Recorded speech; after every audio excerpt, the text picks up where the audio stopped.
haven't woken up. Let's go see how he's doing.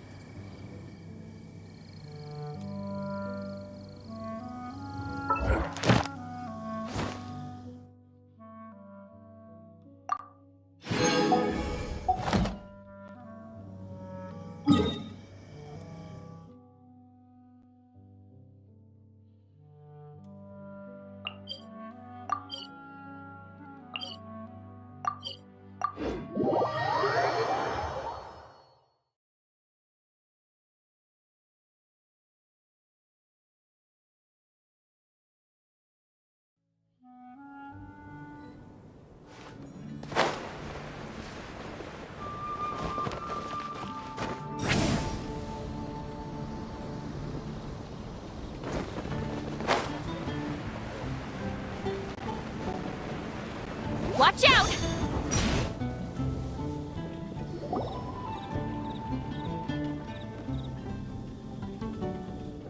Jean! Hello, you two. I'm glad you got my letter. Duran's awake and waiting on the bench over there. I'm here if you need help. Just give me a shout. Don't worry about us. We'll be fine. Oh, hey, you two. I just remembered what happened right before I passed out. Thanks for holding me back. I shudder to think what might have happened if you hadn't. I'm fine now. It's just... a lot of people seem to have forgotten me. Don't worry. We'll figure out a way to fix this. Why don't you start by telling us what happened? It felt... so strange. After I realized no one recognized me anymore, I suddenly felt like I'd completely lost contact with my body. Abyssal power lies sealed within this body I inhabit, so when I lost my connection to it, I lost control of that power too. It wasn't until I heard everyone calling my name that I was able to reconnect with my body. You lost contact with your body? Does that mean there's something wrong with it? Sounds like we need Albedo more than ever. I don't think the problem lies in Albedo's alchemy. Huh. But then, why are people forgetting you? Guess that's what we need to figure out.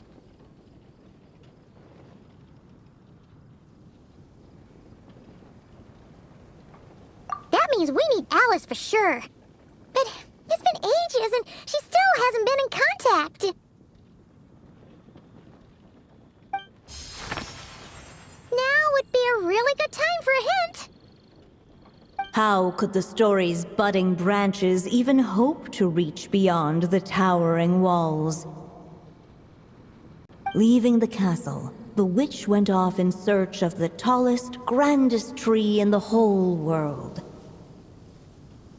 High up in the canopy of that tree, she sought a resting place, a refuge where the little sapling might take root. Go to that place, for it was there that the sapling felt its first breath of wind. Huh? Was that another clue? Does that mean the story isn't over yet? Leaving the castle. It just occurred to me. If this story is all about my own experiences, then wouldn't what happened after I left Simulanka be part of it too? But how could she possibly know exactly what would happen? And even if she did, how could we know when the story was complete?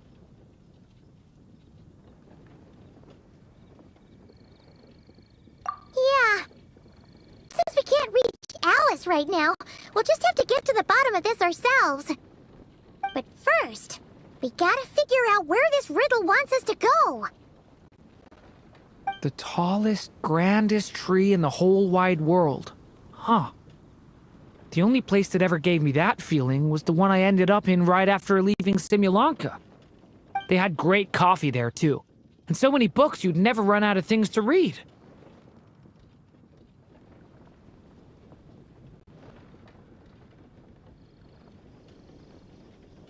Think about it. Our search in Mondstadt began in a library, right? Well, Sumeru City's got one of those too, and it's absolutely huge. What do you say? Should we try looking there? Huh. That does kind of make sense. And it's not like Paimon's got a better idea.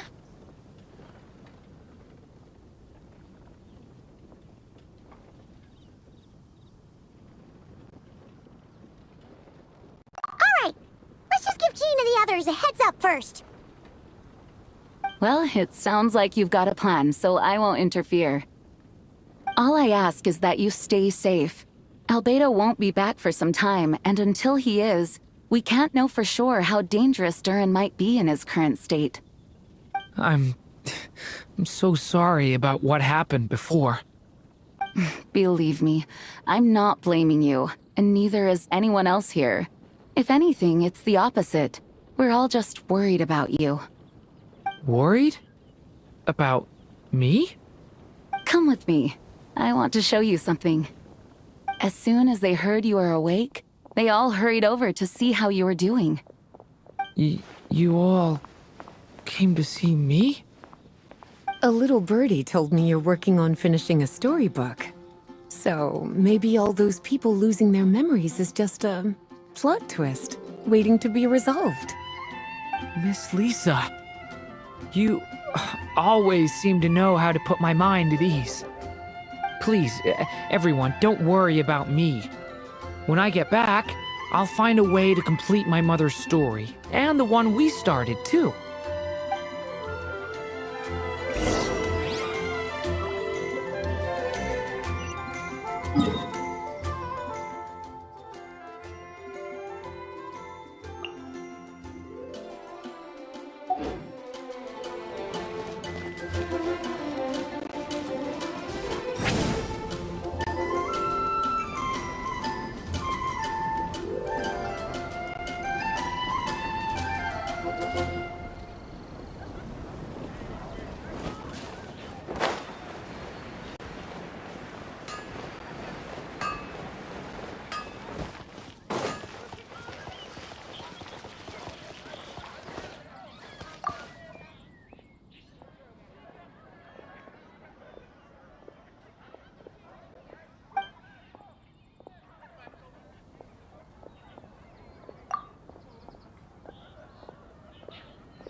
After the library hunt in Mondstadt, it's not as if Paimon was expecting this to be easy.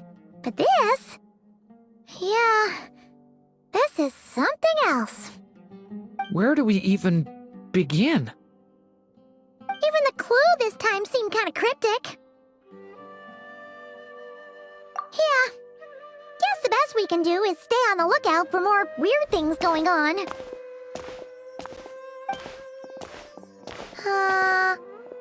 Huh? Sorry, what was that? I'm here to return Volume 5. According to the catalog, Volume 5 of this series is not available for loan. I can't accept the return of a book that was never checked out in the first place. Let me put it this way. My copy is complete. Yours, on the other hand, is missing large amounts of content. So you should swap it for mine instead. Sir, you have to understand. Managing a library is a serious business, and we have protocols in place for this kind of thing.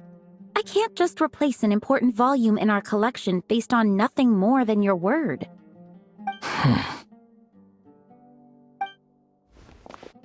Hey! Look what the Wandering Tom dragged in! Oh, it's you.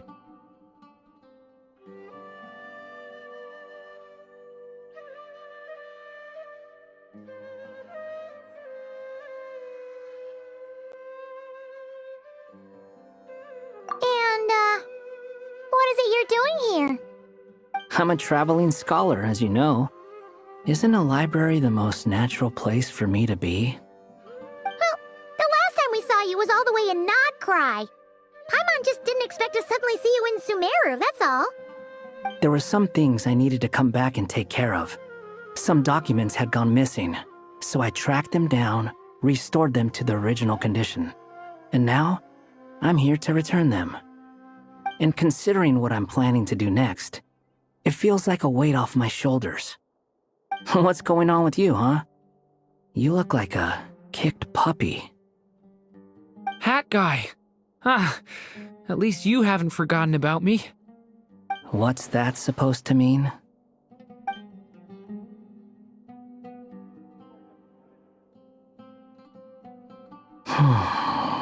So it's been getting worse. Sounds like you know something we don't. After he left Similanka, he spent some time traveling Sumeru with me.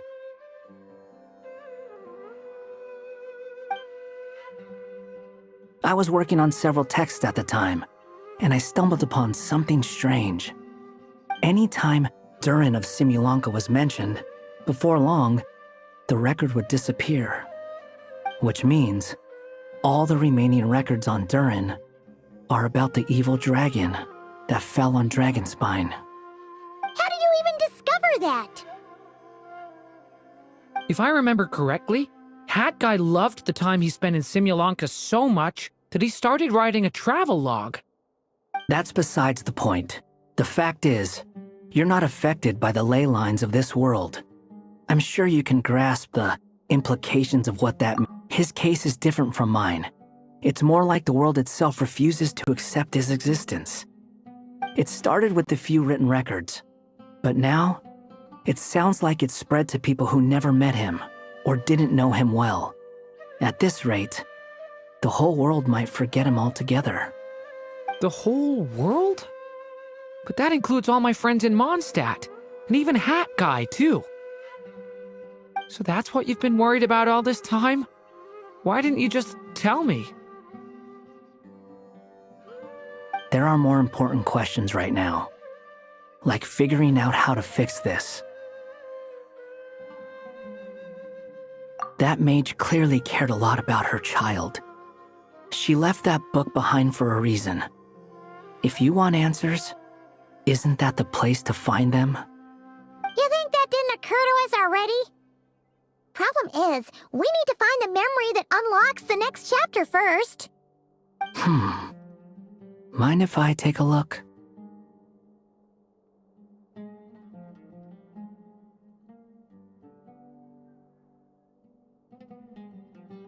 I just want to know what secrets this book is hiding. Besides, I've run into a bit of red tape. so I've got time. Of course. Be my guest.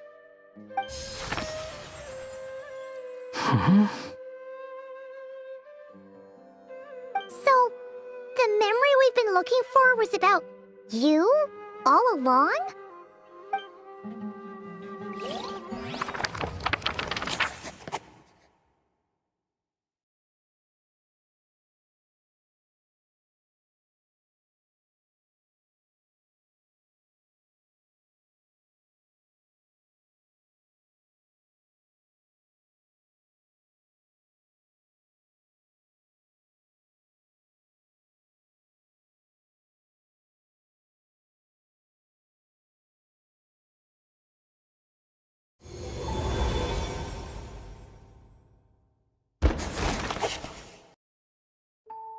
The little dragon became companions with a stray cat with dark blue fur. It was a friendship born of all they had in common. He left his castle at the stray's invitation, setting out to explore the world beyond its walls. There, he grew fond of the outside world, eager to make friends and share the story of his life. Taken by the dragon's story, the stray tried to write it down. But he soon realized that no matter how he tried, it would always warp into the evil dragon's tale.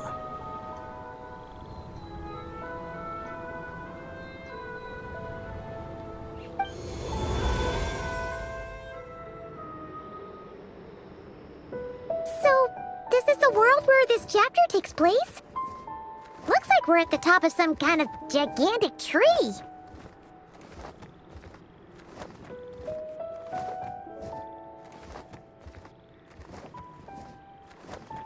This one must be about what happened to me when I first arrived in Tevat.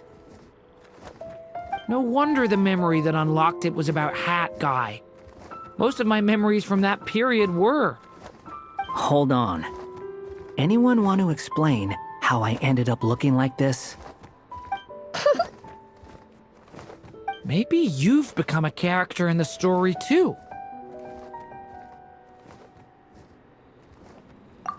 You see me as a stray cat?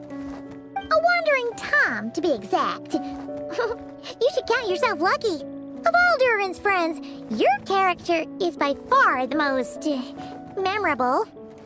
Maybe it's because I've known Hat Guy for longer, so my impression of him is more vivid than the others. Vivid? Then how come you haven't changed one bit? Guess that means the impression the Traveler left was so vivid, it didn't need changing.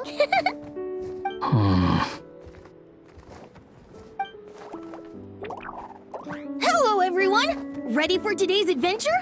It's the storybook, Durin. Oh. So you're not playing yourself in this one? Does that mean the two of you have even more memorable roles to play?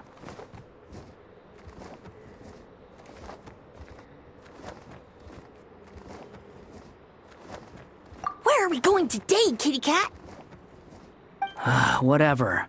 Just follow me. Same as always. Okie dokie! Can we chat along the way? If you have something to say, just say it. Was that seriously how the two of you communicated when you first got here?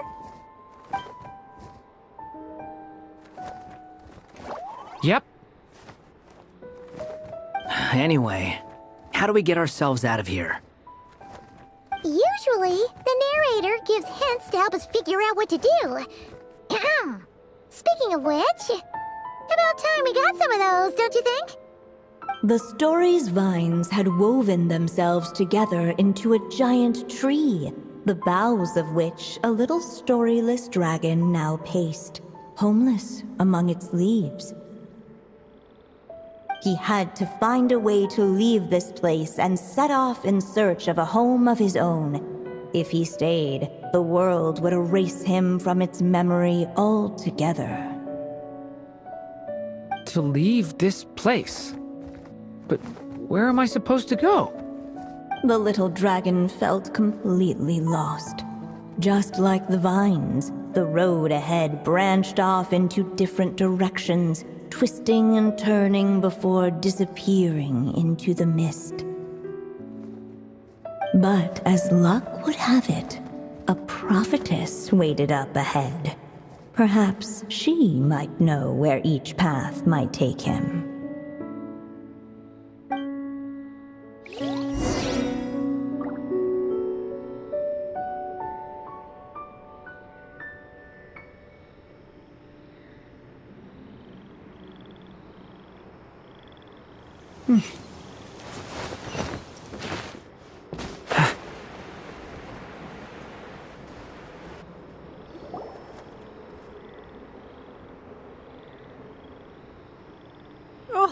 You must be the little lost dragon.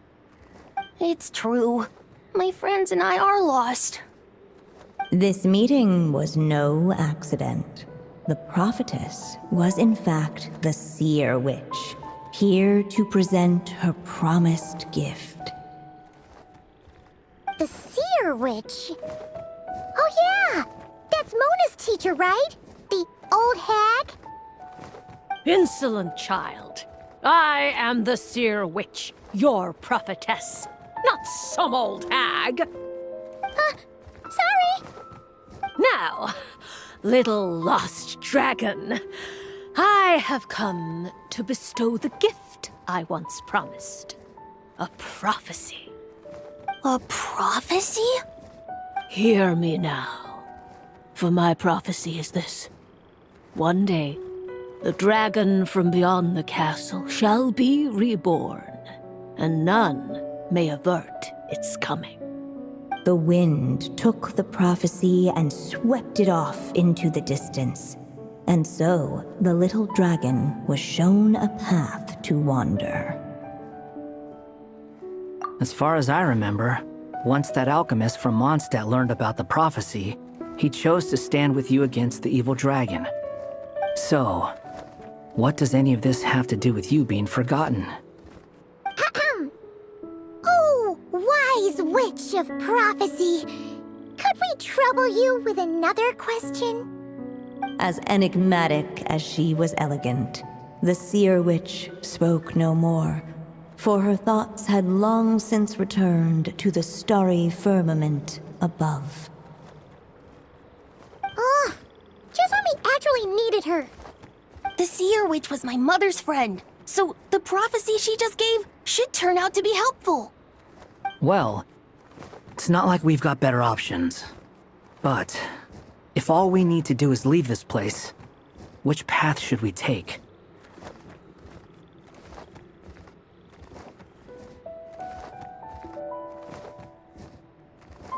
Why don't we take a look around?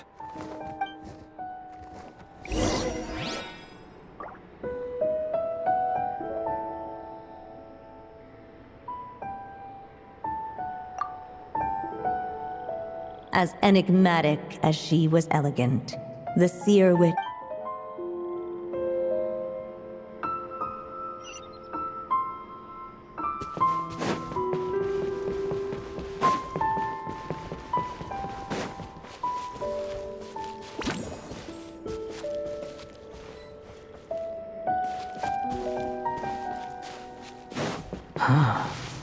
Looks like there's another path over here. The secrets he sought led the...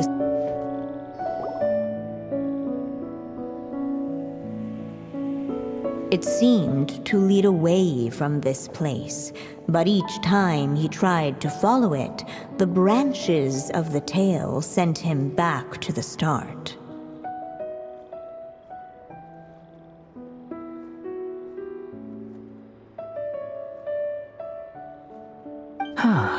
So the author managed to work this book into the story too. I'll hand it to her. This book is fascinating. What's going on here?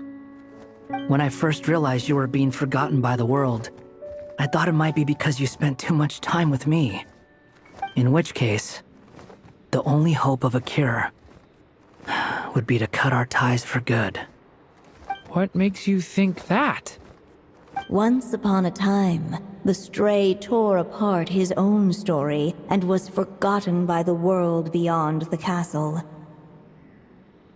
He believed the story had cursed him, and that his misfortune had rubbed off upon the little dragon. The story's curse. It was just a suspicion before. But now I think it's something we have to try. Wait, what do you mean? Try what? One of the story's branches is a path I can't take. If you follow it out of here, I won't be part of your story anymore. Considering what the strange magic in this book is capable of, making that choice could cut our connection once and for all.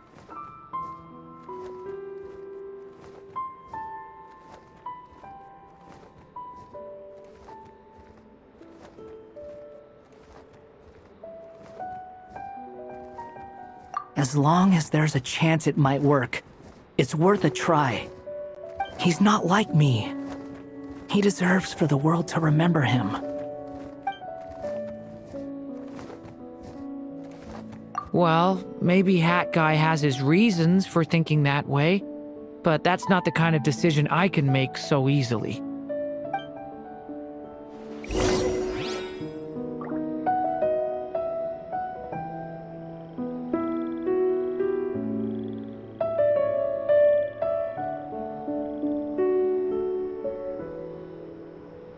Each day is a new page in my story.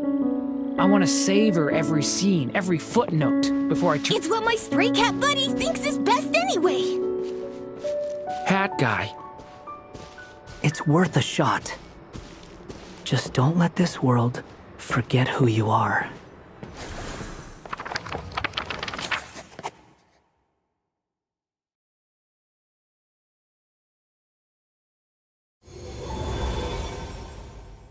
The little dragon left along the path his companion could not take, and from that point forth, the stray was no longer part of his story. Yet his memories of the stray were an indispensable part of his tale. With the stray gone, the story lost the very spark that had first set it in motion.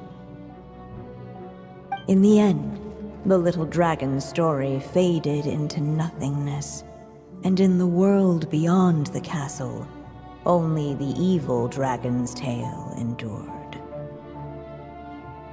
Who am I? Is this me? And so the story ended, with the little dragon fading from sight. Oh no! Madurin! Ugh! Way to go, Hat Guy!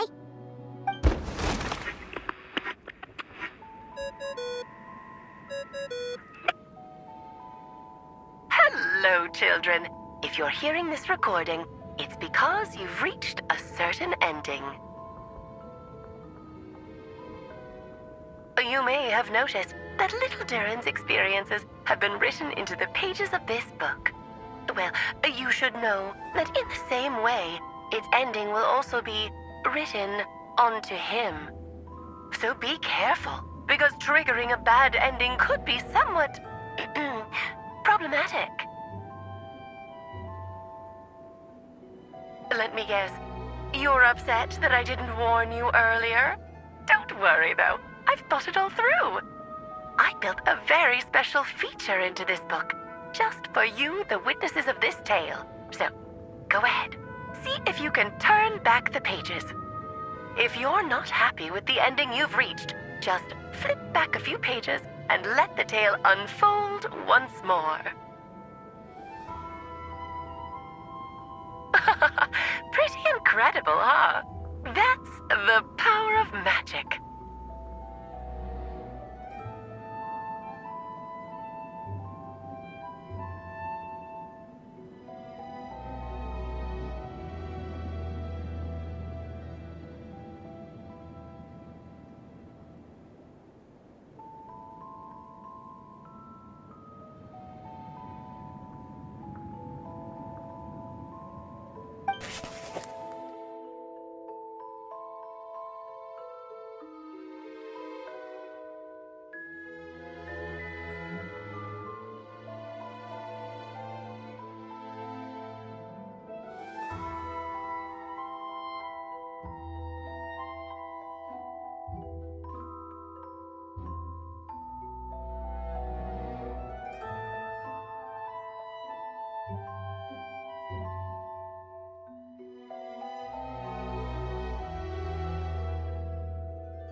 was awful.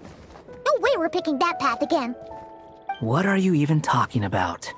Hurry up and pick a path so we can get out of here. Let's pick one together. Sounds like the others aren't aware of what just happened. But Paimon's not sure how we'd even explain it. Guess all we can do is warn them if they're about to choose wrong again.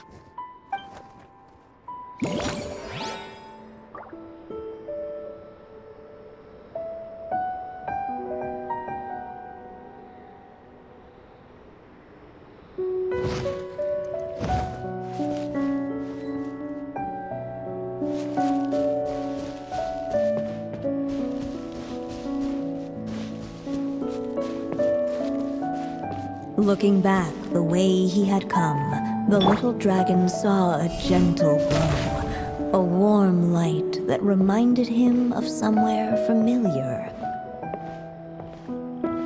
The castle his mother had built for him still stood tall as ever, and in the paradise behind its walls lingered many joys of the past.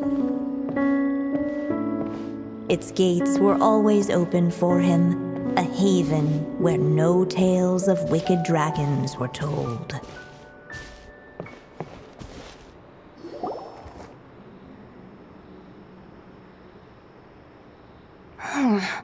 Returning to the castle? Huh. Well, that's an interesting thought. Has the idea of returning to Simulanka ever crossed your mind? Returning to Simulanka? Think about it.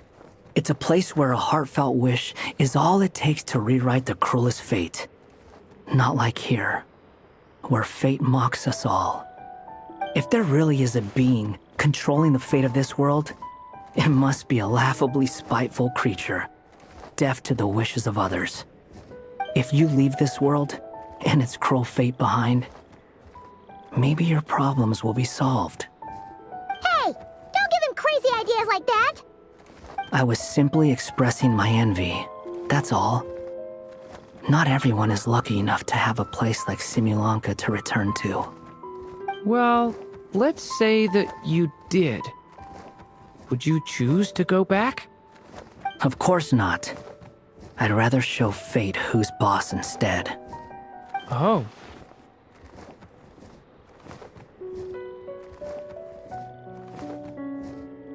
I just need some time to think this over.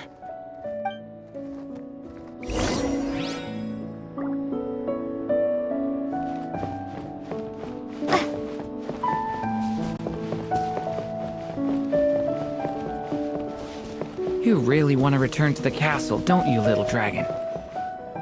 When you're there, no problem ever feels too big for you to solve. Yeah, I guess I do feel that way sometimes.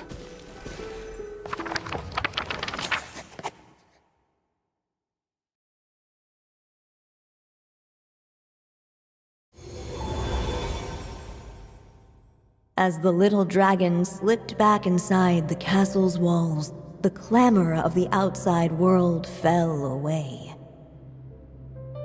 There was no danger here, no problems for the little dragon to resolve.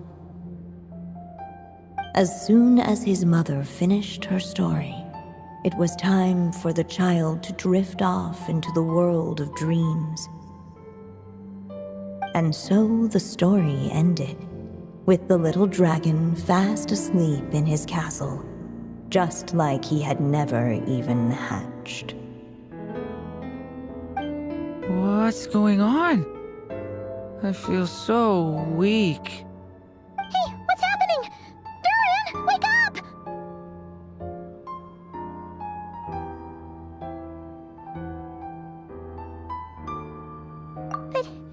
But this can't be how it ends. Durin promised to bring back everyone's memories. There's no way he'd accept an ending like this.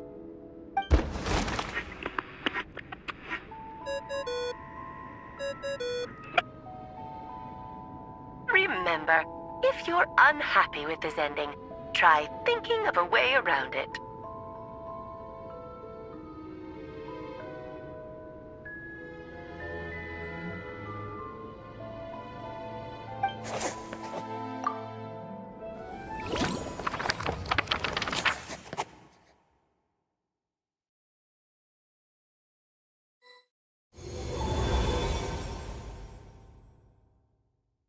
Uh-oh. That's not the right one either. If it comes to it, we'll just have to try warning Durin again. Looking back the way he had come, the little dragon saw a gentle glow, a warm light that reminded him of somewhere familiar. The castle his mother had built for him still stood tall as ever, and in the paradise behind its walls lingered many joys of the past. Its gates were always open for him, a haven where no tales of wicked dragons were told.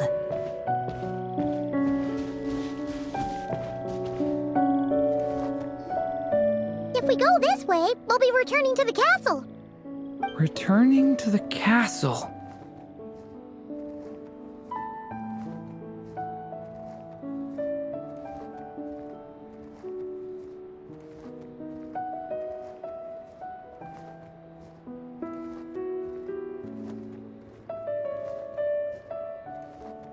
Yeah, you'll just be hiding from your problems and pretending like none of this ever happened. Is that really what you want, Durin? I see.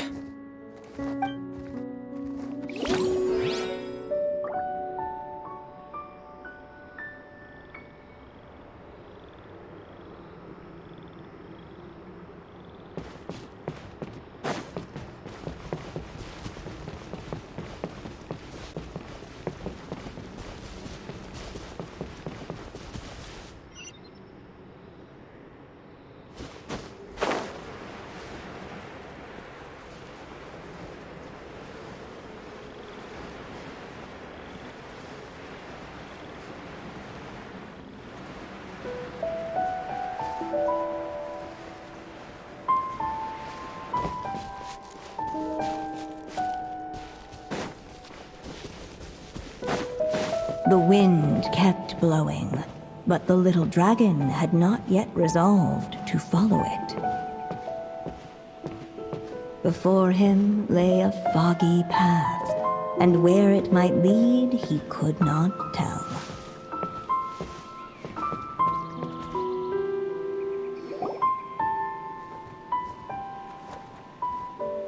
If we go this way, we'll be heading back to Mondstadt, just like we planned.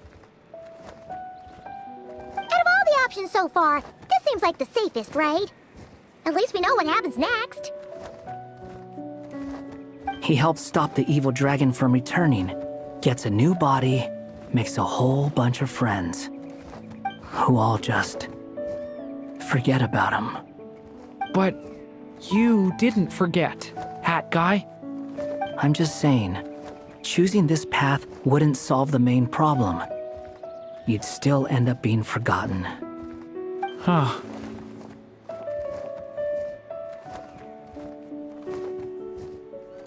I'm not against choosing this path. I just wonder what secrets it might be hiding. Let me think about it.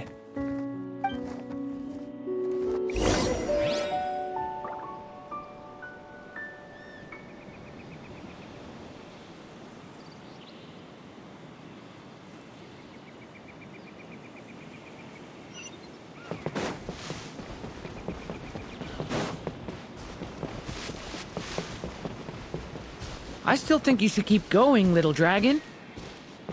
If you leave the castle, you can accomplish something amazing and make a bunch of friends along the way.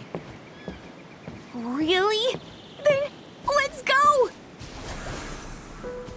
Unable to preserve his story, the little dragon wandered astray. Fortunately for him, a certain prophetess had left behind a prophecy to guide him. The wind took the prophecy and swept it off into the distance, and so the little dragon was shown a path to wander.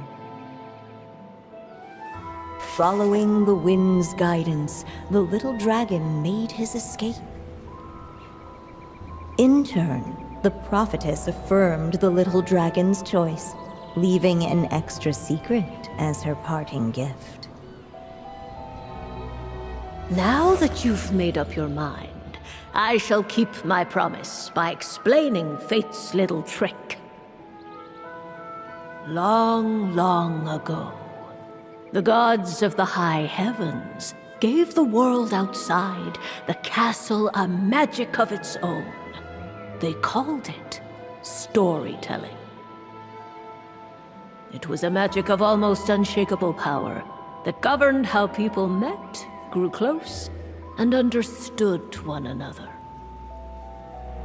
Each person had a story meant for them and them alone, one whose ending was written in the heavens long ago. In truth, your story and the evil dragons are simply two versions of the same tale, and that is something the magic of storytelling cannot abide. Beyond the castle's walls, your story cannot take root, for the evil dragon's tale has done so already.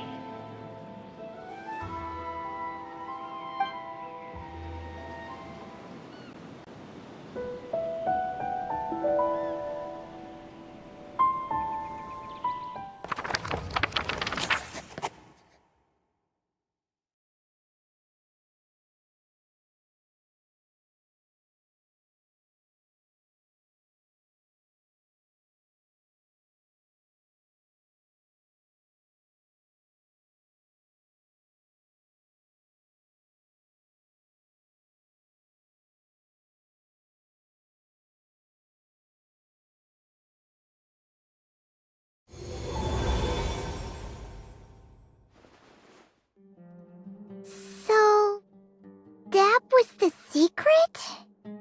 Huh.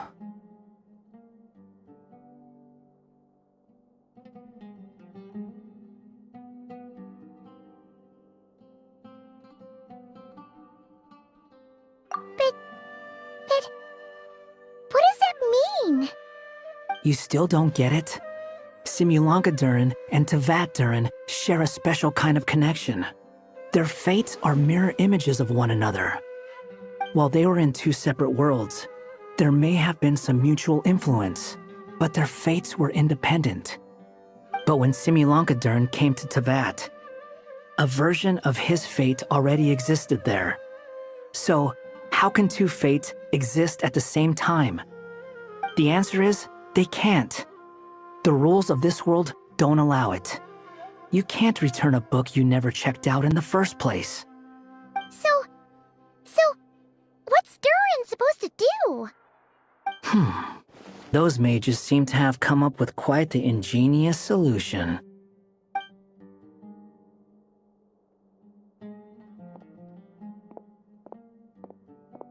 I'm here to make a return. As I said, there's no record of Volume 5 of this series ever being checked out. Then just think of this as Volume 6. Based on what I know, the author was planning on publishing another volume anyway.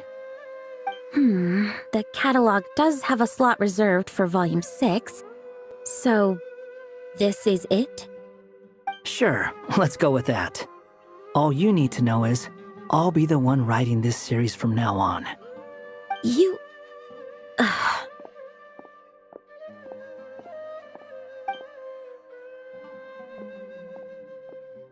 What are you up to this time?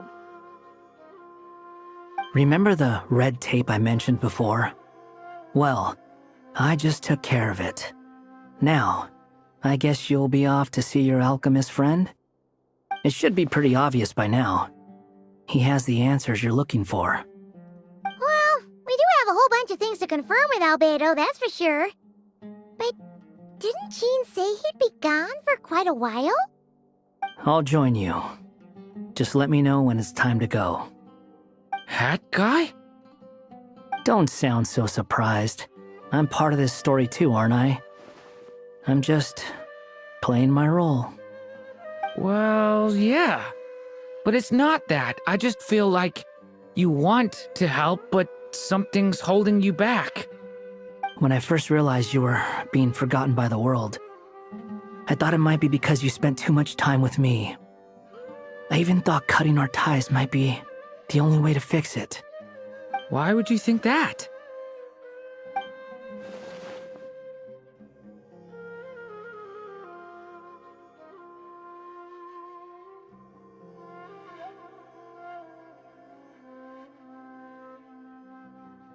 it doesn't matter now. Judging from the answer this book has given us, I was probably overthinking it.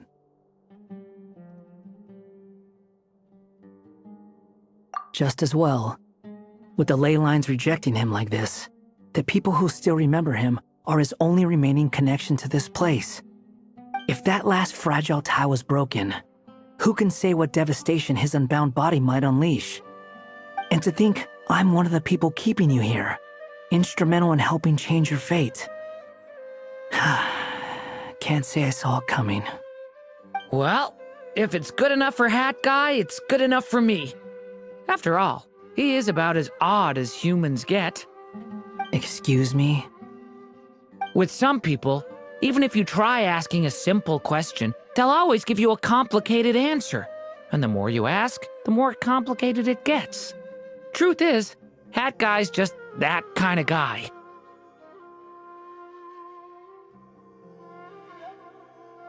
Whatever.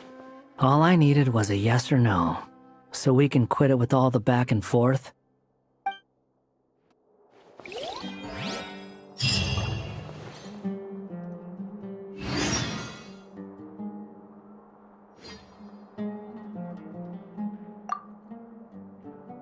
If you feel like stepping back into the story, just come find me.